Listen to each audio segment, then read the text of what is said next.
wanted to tell you one World War II story because we in America had no idea what was going on in the rest of the world. We were headed for Fort Knox to dance with the soldiers, and a sorority sister went in to phone her date and said she couldn't make it. She decided she was going with us, and she didn't come back. So I went in to check on her, and she was talking to this very handsome, tall soldier who'd just gotten back off leave and was waiting for his bus to Fort Knox. And he made the comment, when you come out to Fort Knox, and I thought, wow, he's from Virginia. And he was.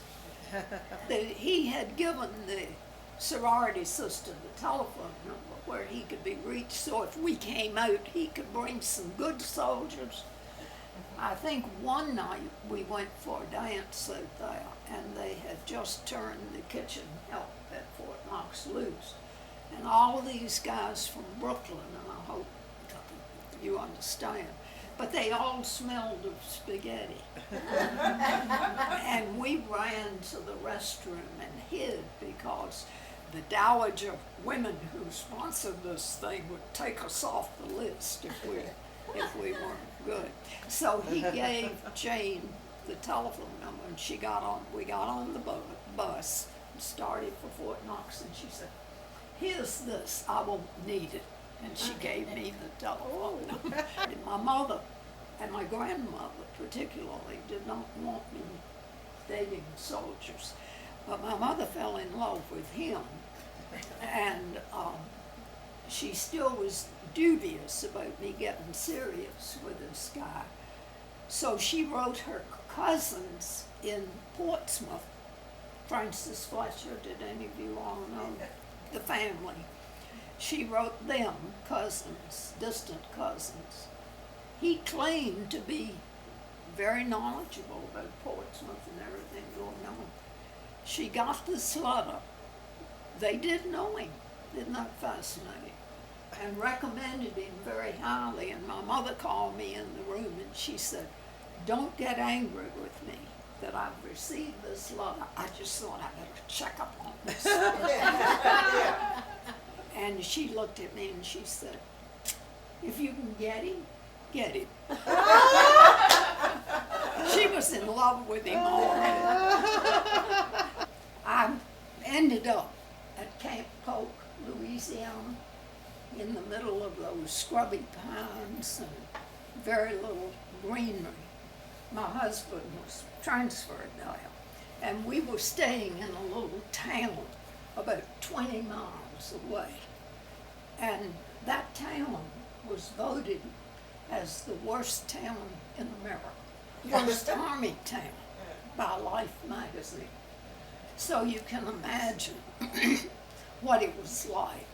Well, I'm going to pass pictures around. We had 5 months of wonderful time together. And we were sitting at the movie on the base on a Sunday afternoon and knew that the deployment was coming for the 8th Armored Division. We didn't know where they were going to be sent in the world. And at the movie, in this wonderful love scene, the microphone came on and said, will the Company B people leave immediately? Well, women began to scream. Then, will Company C men please get up and leave? And we knew they were going. They were issued heavy clothes, so we figured it was Europe and not the western part of our struggle. Well, we had that night together, and when my husband got to his base the next day, they were told they were leaving immediately. He managed to telephone me, which was one of the few times that he could use the phone, and said, I'm coming through the town, which was 5 blocks from where we lived, on a train. Hope you can see me pass tomorrow. So I rushed out the next morning at 8 o'clock to watch the trains coming through. And they were all coming through with the soldiers hanging out of the windows of the train, waving at people. I was the only one on my corner. But believe it or not, in 5.5 hours, I saw my husband go by. Well, we had to get Madeline back to Detroit. She'd never driven an automobile. So 3 of us started out with Madeline, who had never driven her own car. And we taught her to drive before I got to Louisville. I was the first one off. And then the next one was Cincinnati. And then she was on her own to get to Detroit. By the time I got to Louisville, there was a telegram from my husband saying he had 3 days in New York City. And so I was working for American Airlines before I went to Louisiana. So I called them real quick and they said, we can get you to Washington, but we don't know about New York. So I didn't have a penny. You all were talking money. And it was 5 minutes to 2 in the afternoon. And I knew American had a plane leaving that afternoon. So I rushed to the bank, knocked on the door, just kept knocking. And finally the chief manager came to the door. When he found out that I needed money for that trip, he said, how much do you need? And we negotiated. I rushed back to the airport, got on the plane, sitting by a very handsome major in the Army. And we got to Washington, and I was scheduled to be bumped off the plane, as they did in those days. So he said, wait a minute. And he went to the airline officials, and all of a sudden he got me on the plane to New York with him. So I had a wonderful 3-day.